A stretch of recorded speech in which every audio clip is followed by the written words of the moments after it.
ஆண்டவரே உம்மை துதிக்கிறோம். கர்த்தாவே, நீர் எங்களோடு பேசும். உம்முடைய வார்த்தை எங்கள் வாழ்க்கையிலே நிறைவேறட்டும். அதற்கு விரோதமாக எழும்புகிற எல்லா எதிர் வல்லமைகள் இயேசு கிறிஸ்துவின் நாமத்தில் கட்டப்படுவதாக. இயேசுவின் நாமத்தில் பிதாவே, ஆமேன். கரங்களை தட்டி கர்த்தருக்கு நாம் நன்றி சொல்லுவோம்.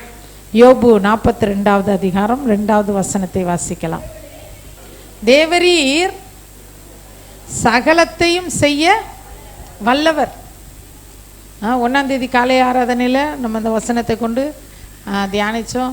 அதுக்கப்புறம் மாலை துதி ஆராதனையில் அந்த வார்த்தையை கொண்டு தியானித்தோம். இன்றைக்கி காலையில் 1ஆம் தேதி அன்னைக்கு தப்புவிக்கிறவர் தேவரீர் சகலத்தையும் செய்வார். அவர் என்ன செய்வார்? தப்புவிப்பார் அப்படின்னு 1ஆம் தேதி பார்த்தோம்.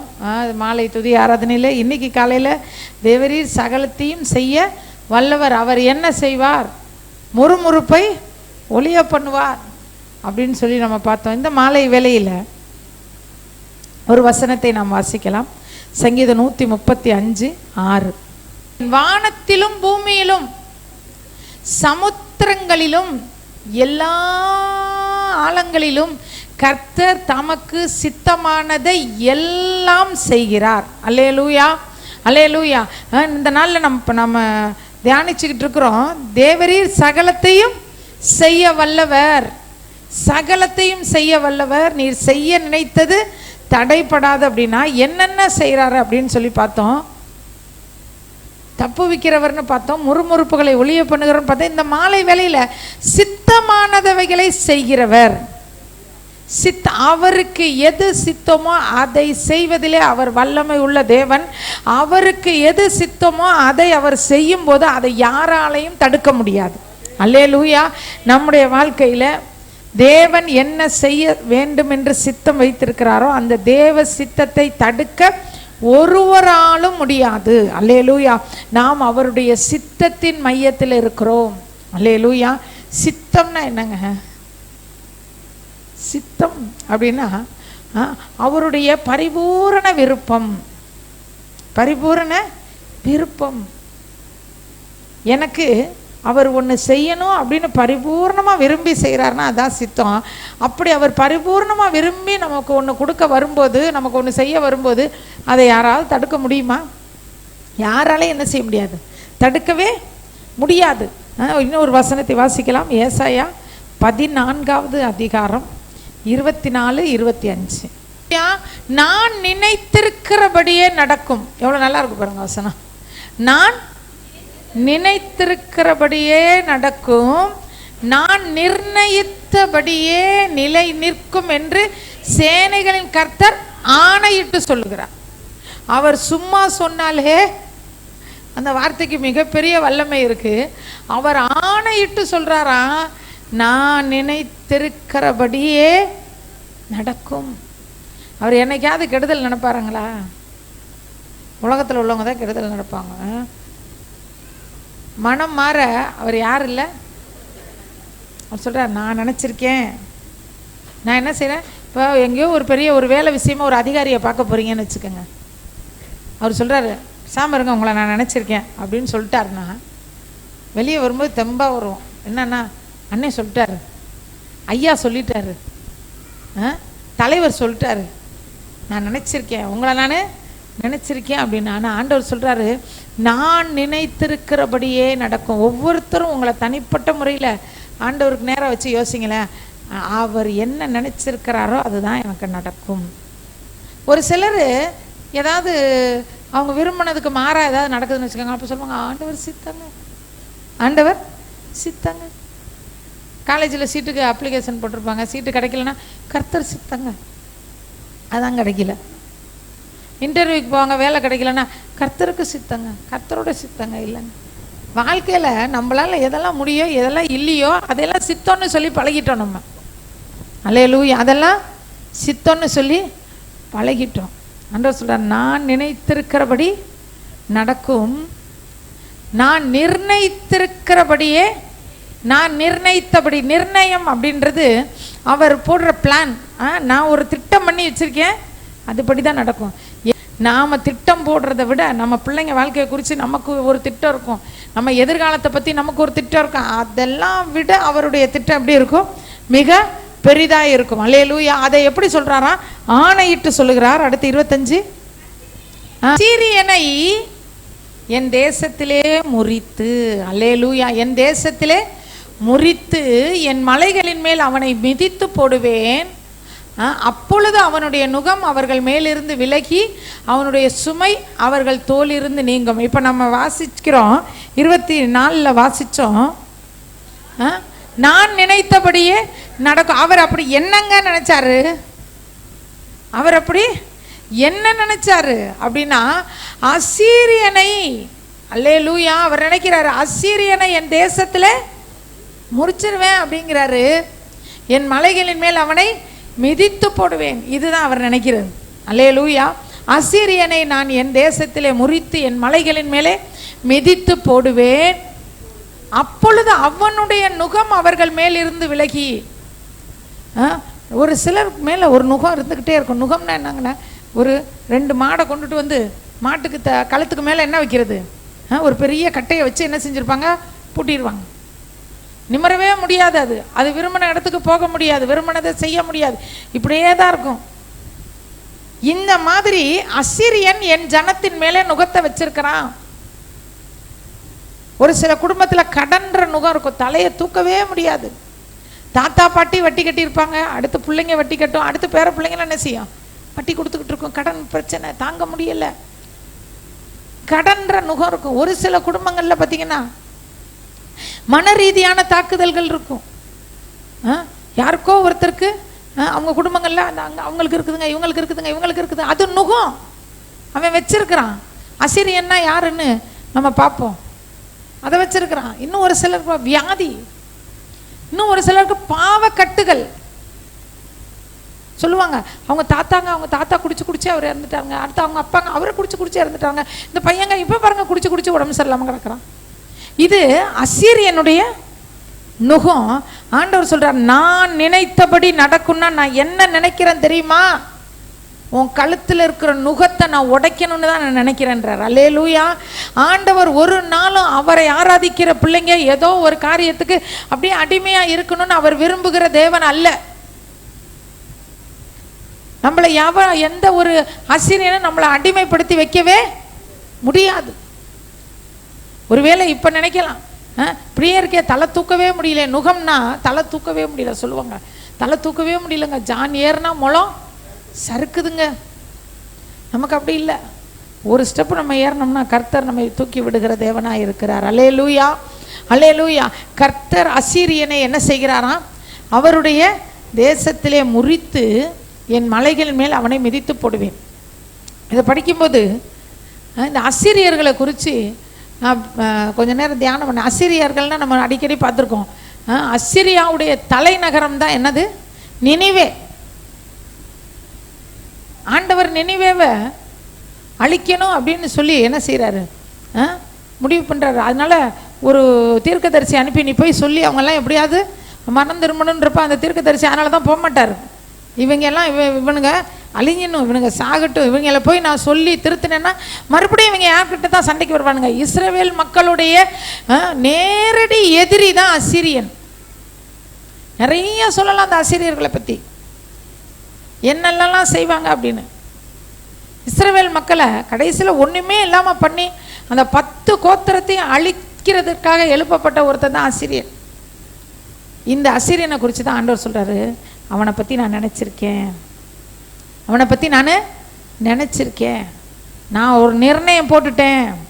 எவ்வளவு நாள் இவன் போராடுவான், எத்தனை நாள் என் பிள்ளைங்களை அடிமைப்படுத்தி வைப்பான், எத்தனை நாள் தலை தூக்க முடியாமல் இருப்பாங்க, எல்லாவற்றுக்கும் ஒரு முடிவு நான் கட்டி வச்சிருக்கிறேன். அல்லேலூயா. எல்லாவற்றுக்கும் முடிவு சமீபமாயிற்று, நிச்சயமாகவே முடிவு உண்டு, உங்கள் நம்பிக்கை வீண் போகாது அப்படின்னு ஆண்டவர் சொல்லியிருக்கிறார். அல்லேலூயா. அசீரியனை நான் என்ன செய்வேன்? முறித்து போடுவேன், மிதித்து போடுவேன் அப்படின்றாரு அந்நாளில். அப்பொழுது அவனுடைய நுகம் என்ன செய்யும்? உங்கள் மேலே இருந்து விலகும். அல்லேலூயா. ஒரு வசனத்தை வாசிக்கலாம். ஏசாயா 30:31 வாசிக்கலாம். நான் நினைத்தபடியே நடக்கும். அப்படின்னு ஆண்டவர் சொல்றாரு. அவர் என்ன நினைக்கிறாராம்? உன்னை தலை தூக்க விடாம உனக்கு இருக்கிற போராட்டத்திலிருந்து நான் உன்னை விடுதலை தருவேன்றாரு. எப்படி விடுதலை தருவார்னா, கர்த்தருடைய சத்தத்தினாலே விடுதலை கிடைக்கும். அல்லேலூயா.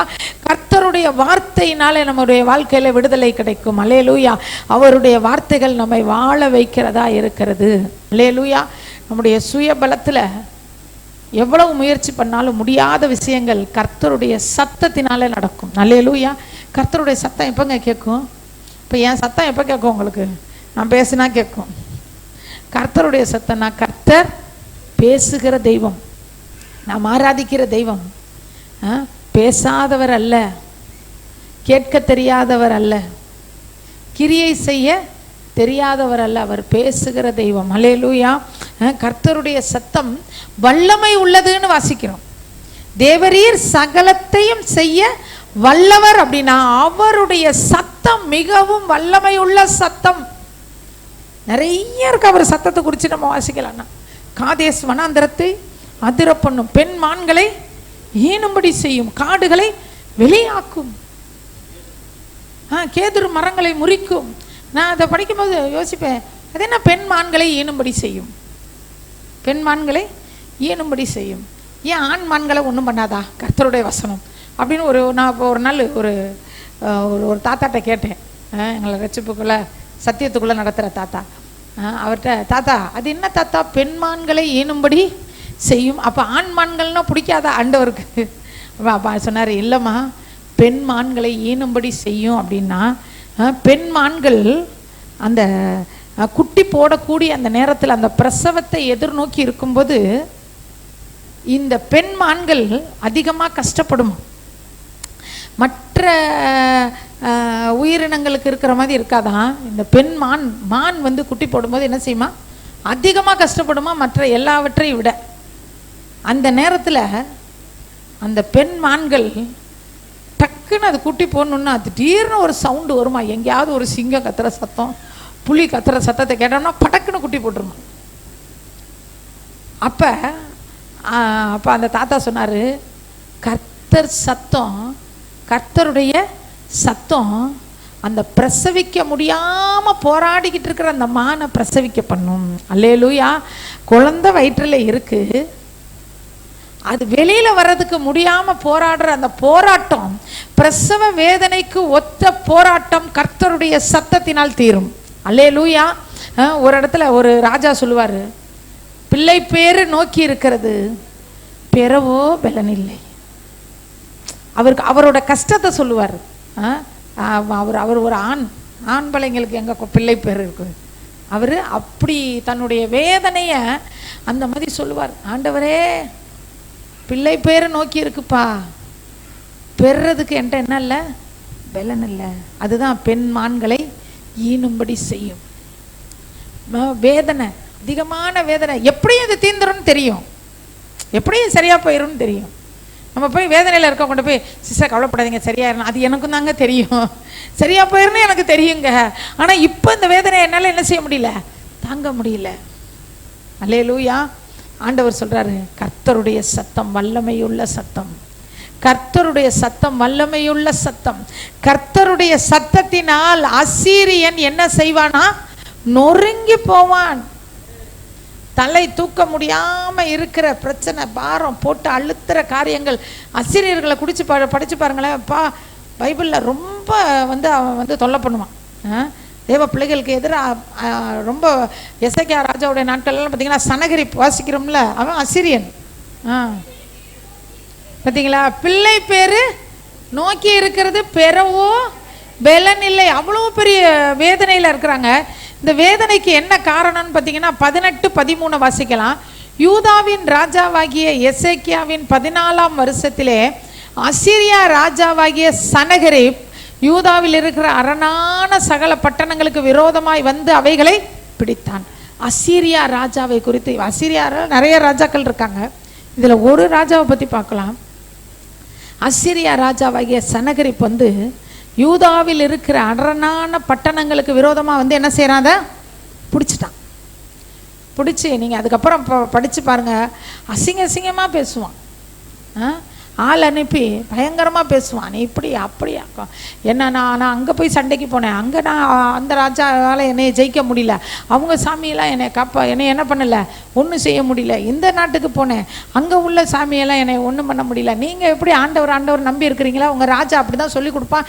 எசேக்கியாவோட பேச்செல்லாம் நீங்கள் கேட்காதீங்கன்னு பயமுறுத்தி அப்படியே கலங்க பண்ணி ஒரு கட்டத்தில் கர்த்தருடைய ஆலயத்தின் நிலையிலையும் கதவுலையும் இருக்கிற பொண்ணெல்லாம் கலட்டி அவன் கையில் கொடுத்துட்டு கதறுவாங்க, ஐயோ எங்களை விட்டுட்டு போயிரு அப்படின்னு. அல்லேலூயா. எதை கலட்டி கொடுப்பாங்க? கர்த்தருடைய ஆலயத்தின் பொக்கிஷங்களை கொடுத்து கெஞ்சுவாங்க, விட்டுருங்க எங்களை அப்படின்வாங்க. ஆனாலும் அவன் என்ன செய்ய மாட்டான், விட மாட்டான். யூத ஜனங்களை அவங்க பாஷையிலே வந்து பேசுவான், பேசி கலங்கடிப்பான். கலக்கம். திடீர்னு யாராவது ஏதாவது சொல்லுமா மனசில் என்ன வரும்? மிகப்பெரிய கலக்கம் வரும். என்னடா இது இப்படி இருக்குது, என்ன செய்ய போகிறோம், என்ன பண்ண போகிறோம், இப்படி சொல்கிறாங்களே, அங்கே இப்படி ஆணிச்சாமல, இங்கே நமக்கு ஏதாவது ஒரு சின்ன தலைவலின்றப்ப தான் யாராவது வந்து சொல்லுவாங்க, அங்கே ஒருத்தவங்களுக்கு தலைவலியில் கண்ணு தெரியாமல் போயிடுச்சுக்குவாங்க. அப்போ எப்படி இருக்கும்? பயங்கர கலப்பா, ஐயோ அப்படி தான் இருக்குமோ நம்மளுக்கும், இப்படி இருக்குதே அப்படி இருக்குதே. இந்த மாதிரி பிள்ளைகளுக்கு கல்யாணம்னு சொல்லி என்ன செஞ்சு வச்சுருப்பாங்க, அப்போ தான் ஃபிக்ஸ் பண்ணி வச்சுருப்பாங்க. அப்போ தான் சொல்லுவாங்க, நல்லா விசாரிச்சிங்களா, இந்த காலத்தில் பசங்களாம் யாருமே சரியில்லைன்னு. அப்போ உடனே ஒரு பயம் வந்துடும், ஐயோ என்னடா இது, நம்ம என்ன பண்ண போகிறோம், ஏது பண்ண போகிறோம். இப்படி கலக்கத்தை உண்டாக்கி தேவ ஜனங்களை தத்தளிக்க பண்ணுறவன் தான் அசீரியன். இந்த அசீரியன் பார்த்தீங்கன்னா வந்து தேவ ஜனங்களை பயமுறுத்தும் போது அவர் சொல்லுவார், அந்த ராஜா போய் ஆண்டவருடைய பாதத்தில் போய் விழுந்துருவார். ஆண்டவருடைய பாதத்தில் போய் என்ன செய்கிறாரு, விழுந்து அவர் ஜெபம் பண்ணுவார். அப்படி ஜெபிக்கும்போது கர்த்தர் சொல்லக்கூடிய வார்த்தை தான் இப்போ நீங்கள் வாசித்த அந்த 33 வாசிங்கப்பா. 33 அவன் இந்த நகரத்திற்குள் பிரவேசியாமல் தான் வந்த வழியே திரும்பி போவான். அல்லேலூயா, அல்லேலூயா. நான் நினைத்தபடியே நடக்கும், நான் நிர்ணயித்தபடியே நிலை நிற்கும்னா என்ன நடக்கும் தெரியுங்களா? உங்களுக்கு வந்த போராட்டங்கள் பிரச்சனைகள் எந்த வழியா வந்துச்சோ அந்த வழியா போயிடும். அல்லேலூயா.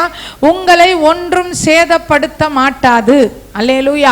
தேவரீர் சகலத்தையும் செய்ய வல்லவர்னா என்ன செய்வாரு அப்படின்னா, வந்த வழியே திரும்பி அனுப்பிடுவார். பிரச்சனையை வந்த வழியே திரும்பி அனுப்புவார். வியாதி வந்த மாதிரி இருக்கும், ஐயோ பெருசா வந்த மாதிரி, என்னடா அது எப்படி போச்சு, சரியா போச்சு, வந்த வழியே என்ன பண்ணிடுச்சு, திரும்பி போயிருச்சு. அப்புறம் என் தாசனாகிய தாவீதின் நிமித்தமும் சொல்றது யாரு? ஆண்டவர் சொல்றாரு. இப்ப ஆண்டவர் சொன்னார்னா எப்படி சொல்லுவாரு? என் நிமித்தமும் என் தாசனாகிய அமுதாவின் நிமித்தமும். அமுதா சொல்லுது, அமுதாவின் நிமித்தமா? யார் நிமித்தம்? நம்ம நிமித்தம் இந்த நகரத்தை ரட்சிக்கும்படிக்கு இதற்கு ஆதரவா இருப்பேன். அந்த ஆதரவா இருப்பேன்ற வார்த்தையை சொல்லி பாருங்களேன். ஆதரவா இருப்பார் ஆண்டவர், நமக்கு ஆதரவா இருப்பார். இந்த உலகத்துல யாராலையுமே நான் அப்படிப்பட்ட ஒரு ஆதரவை கொடுக்க முடியாது, ஒருத்தராலையும் கொடுக்க முடியாது. எவ்வளவோ நம்மை நேசிக்கிற பெற்றோரா இருக்கலாம், உயிரையே நமக்காக கொடுக்கக்கூடிய பெற்றோரா இருக்கலாம், ஆனா ஆதரவுன்றது அவங்களால கொடுக்க முடியாது. அவங்க என்னதான் நமக்கு ஆதரவா பேசினாலும் அந்த ஆதரவு நம்ம மனசு அதை என்ன செய்யாது, ஏத்துக்காது. கர்த்தர் ஒருத்தர் தான் நமக்கு ஆதரவு கொடுக்க முடியும். உனக்காக உயிரே கொடுக்குறேன்னு சொல்ற மனைவியா இருக்கலாம், உங்களுக்காக உயிரே கொடுக்குறேன்னு சொல்ற கணவரா இருக்கலாம். அந்த ஆதரவு நமக்கு பெரிய அளவுல நமக்கு ஒண்ணு. ஏன்னா அண்ணாள் வேதனைப்படும் போது அவங்க ஹஸ்பண்ட் சொல்லுவார், 10 குமாரரை பார்க்கல நான் உனக்கு பெருசுன்னாரு. எத்தனை? 10 பிள்ளை, ஒரு குழந்தை கூட இல்லைன்னு அவங்க உட்காந்து அழுதுகிட்டு இருக்காங்க. அப்போ அவங்க வீட்டுக்காரர் எவ்வளோ நல்ல வீட்டுக்காரர் தான் பார்த்துக்கோங்க. ஆனால் எனக்கு அந்த வீட்டுக்காரர் மேலே கொஞ்சம் கோபம். பைபிளில் ஒரு சிலரை வந்து படிக்கும்போதே கொஞ்சம் வருத்தமாக இருக்கும். என்ன பண்ணுறது, நம்ம கூட இருந்தால் கேட்கலாம், ஏன் அப்படி இருக்கிற அப்படின்னு கேட்கலாம். அவர் சொல்கிறாரு பாருங்க, 10 குமாரரை பார்க்கல உனக்கு அதிகம்னு சொல்லிட்டு நீ ஏன் இன்னொரு கல்யாணம் பண்ணப்ப இல்லை, இவர் மட்டும் இன்னொரு கல்யாணம் பண்ணிவிட்டு 10 குமாரர். அந்த அம்மாவுக்கு அது வந்து ஆதரவா இல்லை. அந்த வார்த்தை அந்த அம்மாவுக்கு நிம்மதியை கொடுக்கல. அது போய் இருதயத்தை போய் ஊற்றுது ஆண்டவர்கிட்ட. ஆண்டவர் ஆதரவா இருந்தார். அல்லேலூயா. கர்த்தர் கொடுக்கிற ஆதரவு மாதிரி எந்த கணவனும் கொடுக்க முடியாது, எந்த மனைவியும் கொடுக்க முடியாது, எந்த பிள்ளையும் கொடுக்க முடியாது, எந்த பேரண்ட்ஸும் கொடுக்க முடியாது. அவர் ஒருவர். அதுக்காக யாருமே வேணான்னு சொல்ல, உடனே போய் உங்கள் வீட்டில் போய் ஆயிடுச்சு நீலாம் போ, நீலாம் எனக்கு பிள்ளையே இல்லை, உன்னால் எனக்கு ஒரு ஆதரவு இல்லை, அப்படிலாம் இல்லை. கர்த்தர் கொடுத்துருக்கிறார் உறவுகளை. அல்லேலூயா. ஆனால் நம்முடைய ஆதரவு ஜீவனுள்ள தேவனாக இருக்கிறார். ஆமென். அடுத்தர் சொல்கிறாரு, நான் இந்த நகரத்தை ரட்சிக்கும்படிக்கு இதற்கு ஆதரவாக இருப்பேன் என்பதை கர்த்தர் உரைக்கிறார் என்று சொல்லி அனுப்பினான். அடுத்து, அன்று ராத்திரியில் சம்பவித்தது என்னங்க? கர்த்தருடைய சத்தம் வல்லமை உள்ளது. கர்த்தருடைய சத்தம் அசீரியனை நொறுக்கி போடுக வல்லமை உள்ளது சொல்லி தான் அனுப்புறாரு. ஏன், நான் உனக்கு ஆதரவா இருக்கேன், போ, நான் உன்னை பார்த்துக்கிறேன், போ அப்படின்றாரு. அன்று ராத்திரியிலே, அல்லேலூயா, அன்று ராத்திரியிலே சம்பவித்தது என்னவென்றால், கர்த்தருடைய தூதன் புறப்பட்டு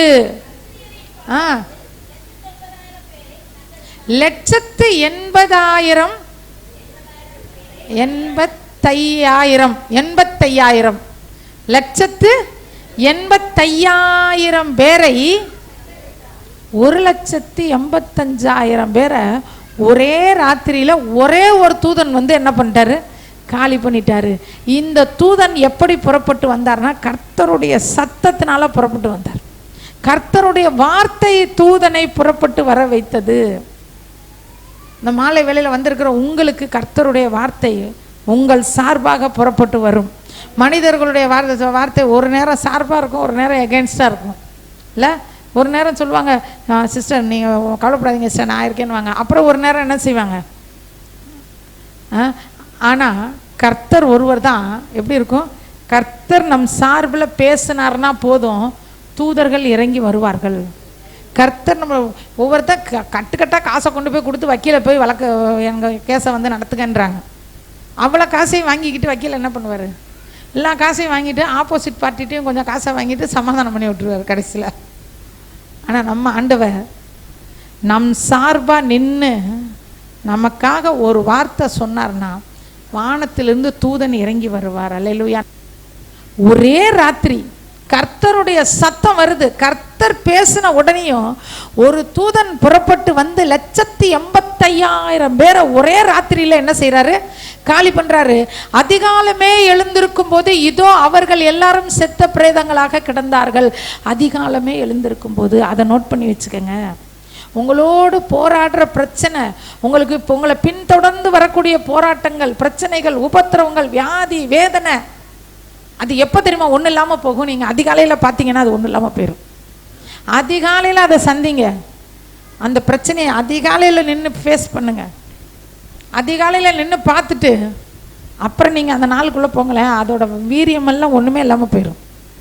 அதிகாலமே எழுந்திருக்கும் போது இதோ அவர்கள் எல்லாரும் செத்த பிரேதங்களாக கிடந்தார்கள். அடுத்த வசனம் வாசிக்கலாம். நீ வந்த வழியே உன்னை திரும்பி போக பண்ணுவேன்னு சொன்னாரா இல்லையா? உடனே அதே மாதிரி நடக்குதா இல்லையா? சனகரிப்பு என்ன செய்யறாரு? திரும்பி போய் நினிவேலே இருந்துக்கிட்டார். நினிவே தான் தலைநகரம். அங்க போய் என்ன செஞ்சுக்கிட்டாரு? இருந்துட்டாரு. தூதன் தான் 1,85,000 பேரை கொண்டார்ல, ஏன் இவனையும் சேர்த்து கொண்டா என்ன? இவனையும் சேர்த்து கொல்ல வேண்டியது தானே. 1,85,000 பேர் இருக்கும்போது 1,85,000 அப்படின்னு எழுதியிருக்கலாம்ல. அது ஏன் இந்த ஒரு ஆளை மட்டும் விட்டு வச்சார் தெரியுமா? இந்த ஒருத்தன் தான் இல்லாத வீரியம்லாம் பேசினான். என்னன்னா பேசினா, யுத்தத்துக்கு மந்திர ஆலோசனை இருக்குதா, என்னை யாராலையும் தப்பிக்க முடியாது, நான் அப்படியாக்கும், நான் இப்படியாக்கும், அசிங்கமாக பேசுவான். நீங்கள் படித்து பார்த்தீங்கன்னா தெரியும். அசிங்கமான வார்த்தைகள்லாம் சொல்லுவான். அதை தின்னு, இதை குடி, அப்படி இப்படின்னு பேசுவான். அதனால தான் ஆண்டவர் அவனை விட்டு வச்சார். நீ இருறா, நீ பாடுறா, நீ இந்த 1,85,000 பேரை வச்சுக்கிட்டு தானே இந்த ஆட்டம் போட்ட. அத்தனை பேரையும் செத்த பிரேதமாக பார்க்க வச்சு அலறி அடிச்சுக்கிட்டு ஓட வச்சார். அல்லேலூயா. அத்தனை பேரையும் கொன்ன தூதன் இவன் ஒருத்தரை கொல்றதுக்கு கஷ்டமா? பார்க்கும்படி கர்த்தர் கிருபை தந்தார். புறஜாதிகள் தங்கள் பராக்கிரமத்தை கொடுத்து வெட்கப்பட்டு தங்கள் கையை வாயின் மேல் வைத்து கொண்டு நடுநடுங்கி தங்கள் மறைவிடங்களிலிருந்து புறப்படுவார்கள். அல்லேலூயா. பராக்கிரமத்தை குறித்து வெட்கப்பட வைப்பார். நமக்கு எதிராக ஒருத்தவங்க வந்து நின்னா அவங்களோட பராக்கிரமம் என்னவோ அந்த பராக்கிரமத்தை காலி பண்ணிடுவார். அவங்கள காலி பண்ண மாட்டார். காசு இருக்குன்ற திமிரில் யாராவது நம்மள்ட்ட வந்து பிரச்சனை பண்ணாங்கன்னு வச்சுக்கோங்களேன், காசு இல்லாமல் ஆக்கி விட்டுருவார். நான் பெரிய ரவுடி அப்படின்னு வந்து நின்னா அந்த ரவுடித்தனத்தை காலி பண்ணி விட்டுருவார். படை பலத்தோடு வந்தால் படை பலத்தை காலி பண்ணுவார், பணபலத்தோடு வந்தால் பணபலத்தை காலி பண்ணுவார். எது பராக்கிரமமாக இருக்கோ அதை காலி பண்ணிடுவார். யாருக்கு? நான் நமக்கு எதிராய் வருக. ஆண்டவர் சொல்றார், நான் நினைத்தபடினா இதைத்தான் அவர் நினைக்கிறார், இதைத்தான் அவர் நினைக்கிறார். அல்லேலூயா. ஜீவனுள்ள தேவனை ஆராதிக்கிற பிள்ளைகள் ஒரு நாள் வெட்கப்பட்டு போகும்படி ஆண்டவர் விடவே மாட்டார். அவர் போய் அழுகிறார், ஆண்டவரே பாருங்க ஆண்டவரே, லெட்டர் கொடுத்துருக்கான் ஆண்டவரே, இதை பாருங்க ஆண்டவரே, இப்படிலாம் என்னை சொல்லியிருக்கானே. அப்போ தான் ஆண்டவர் சொல்வார், யாருக்கு விரோதமாய் உன் சத்தத்தை உயர்த்தினாய், வந்த வழியை உன்னை என்ன செய்வேன் போ அப்படின்னாரு. அதே மாதிரி சனகரிப் வந்த வழியே போனான். அல்லேலூயா. இந்த மாலை வேளையில் வந்திருக்கிற உங்களுக்கு, இந்த குடும்ப ஆசீர்வாத ஜெபத்திற்கு வந்திருக்கிற உங்களுக்கு ஆண்டவருடைய வார்த்தை வருகிறது, நான் நினைத்தபடியே நடக்கும், நான் நிர்ணயித்தபடியே நிலை நிற்கும். அல்லேலூயா. உங்களுக்கு எதிராய் வருகிற அசீரியம், உங்களை தலை நிமிர முடியாமல் உங்கள் கழுத்தில் நுகத்தை வச்சு அழுத்துற பிரச்சனை எதுவோ அதை ஆண்டவர் முறிச்சு போட்டுருவார் ஒன்றும் இல்லாமல். அல்லேலூயா. வந்த வழியே அந்த பிரச்சனையை ஆண்டவர் துரத்தி விட்டுருவார், வந்த வழியே துரத்திடுவார், வந்த வழியே போயிடும். எப்படி வந்துச்சோ அப்படியே அந்த போயிடும் அந்த எல்லா போராட்டங்கள் பிரச்சனைகள். அப்புறமா யோசிப்பீங்க, இது எப்படி நமக்கு போணுச்சின்னு தெரியலையே, யார் சொல்லியிருப்பா, எப்படி ஆயிருக்கும். எத்தனையோ பேருடைய சாட்சிகளை நம்ம கேட்குறோம். ஆண்டவர் அப்படி நமக்கு செய்வார். அல்லேலூயா. இதுக்கெல்லாம் கர்த்தருடைய சத்தம், கர்த்தருடைய சத்தம், கர்த்தருடைய வார்த்தை வந்தால் போதும். கர்த்தருடைய வார்த்தை எல்லா சூழ்நிலைகளையும் மாற்றும். அல்லேலூயா. எல்லா சூழ்நிலைகளையும் மாற்றும். 185,000 பேரை சங்கரிக்கும்படி ஒரு தூதனை அனுப்பினார். அவ்வளோ பெரிய பிரச்சனை நமக்கு யாருக்கு இருக்கிற மாதிரி தெரியலை, அதை விட கம்மியாக தான் இருக்குது. இன்று ராத்திரியிலே கர்த்தர் தம்முடைய தூதனை அனுப்புவார். இன்று ராத்திரியிலே கர்த்தர் உங்கள் கூடாரங்களுக்கு தூதனை அனுப்புவார். வந்த வழியே திரும்பி போக வைப்பார். அல்லேலூயா. சனகரிப்பை வந்த வழியே திரும்பி போக வைத்த தேவன், சனகரிப்பு உயிருக்கு பயந்து ஓடினார், ஓட வச்சார் ஆண்டவர். அவருடைய யோசனை எப்படி பாருங்களேன். நம்மளா இருந்தால் 185,000 பேரை காலி பண்ணும்போது அவன் ஒருத்தனையும் சேர்த்து காலி பண்ணி தூக்கி போட்டு போயிடுவான். அவர் அப்படி இல்லை, உன்னை நான் இப்படி விட மாட்டேன்டா, என் பிள்ளைகளை எப்படி நீ பயமுறுத்தின, எப்படி கலங்க பண்ண, அத்தனை பேர் இல்லாமல் நீ பயந்துக்கிட்டு என்ன செய்யணும், ஓடணும். செங்கடலை பிளந்தப்ப, செங்கடல் பிளக்கிறதே ரொம்ப பெரிய அற்புதம். இதுக்கு முன்னாடி ஒரு தடவை கூட செங்கடல் என்ன ஒரு கடல் எப்படிங்க பிளக்கும், கடல் என்ன செய்கிறார் ஆண்டவர், பிளந்து விடுறாரு. அதுக்கு நடுவில் நடந்து போங்கன்றாரு. உலர்ந்த தரை வழியாய் நடந்து போனார்கள். அவர் என்னை கேட்டா, அவர் செங்கடலை பிளந்ததை விட பெரிய ஆச்சரியம் என்ன தெரியுமா, தரையை காய வச்சுட்டார்.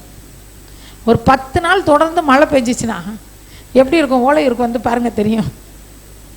கால் வைக்கவே முடியாது, சடக்கு சடக்குன்னு என்ன செய்யும், கால் வழுக்கும். வண்டியில் போனோம்னா வண்டி வழுக்கி விடும், காரில் போனோம்னா கார் போய் மாட்டிக்கும்.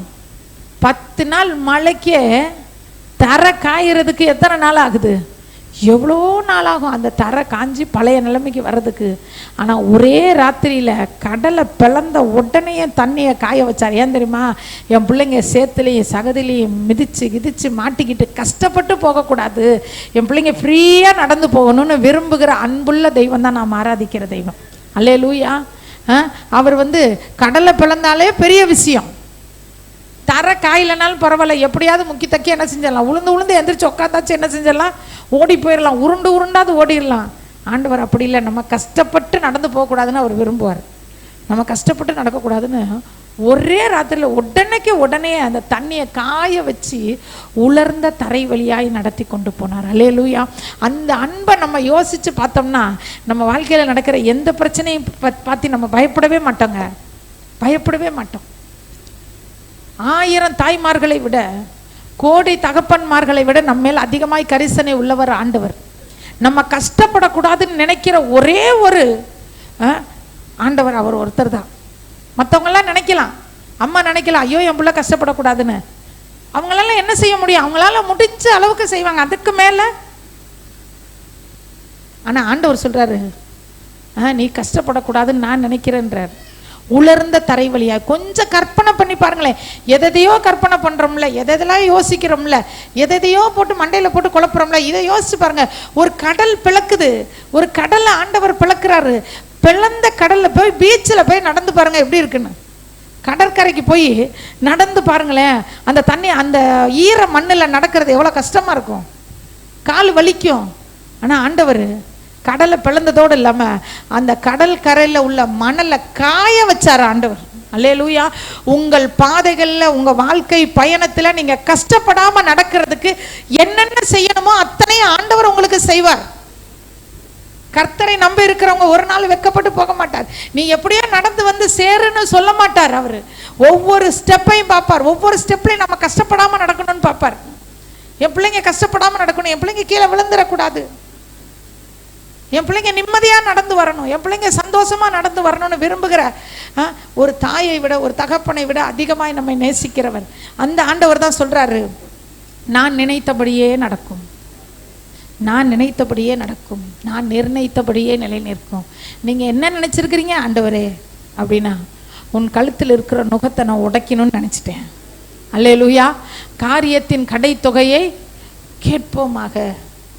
இவ்வளோ நேரம் கேட்டோம் மெசேஜ், கிட்டத்தட்ட 40 நிமிஷத்துக்கிட்ட கேட்டோம். அதன் கடை தொகை, இந்த நோட்ஸ் ஆஃப் லெசன்லாம் எழுதுவாங்க டீச்சருங்க, எங்கள் அம்மா எழுதும்போது நான் பார்த்துருக்கேன். இல்லை நிறைய பெரிய பாடமாக இருக்கும், டக்குன்னு அதை என்ன செஞ்சுருவாங்க, ஒரு சுருக்கி ஒரு 3-4 லைனில் கொண்டு வந்து முடிச்சிருவாங்க. அதை பார்த்தாலே அந்த முழு பாடத்தினுடைய அர்த்தம் தெரிஞ்சிடும். அந்த மாதிரி இந்த மாலை வேளையில் உள்ள செய்தியினுடைய சாராம்சம், தேவரீர் சகலத்தையும் செய்ய வல்லவர், நீர் செய்ய நினைத்தது தடைப்படாது. என்ன நினைத்திருக்கிறார், நம்ம வாழ்க்கையில் என்ன செய்யணும்னு நினச்சிருக்காரு. நம்ம தலை தூக்க முடியாமல் நம்மளை போட்டு அழுத்துற நுகத்தடியை முறிக்கணும்னு நினச்சாரு, அதை செஞ்சிட்டாரு. அதை எப்படி செஞ்சாரு, அவர் வார்த்தையின் மூலமாக செஞ்சாரு. அல்லேலூயா. கர்த்தருடைய சத்தம் அசீரியனை நொறுக்கி போடும். அந்த அசீரியன் என்ன பண்ணுவான், பயமுறுத்துவான். இன்னைக்கு நாளைக்கு என்ன ஆகுமோ, இன்னைக்கு என்ன ஆகுமோ, இது எப்படி நடக்குமோ, அது எப்படி நடக்குமோன்னு பயமுறுத்துற அந்த அசீரியனை ஆண்டவர் வார்த்தையினால் என்ன செய்வார், அழித்து போடுவார். நம்ம எல்லாரும் ஜெபிக்கலாமா?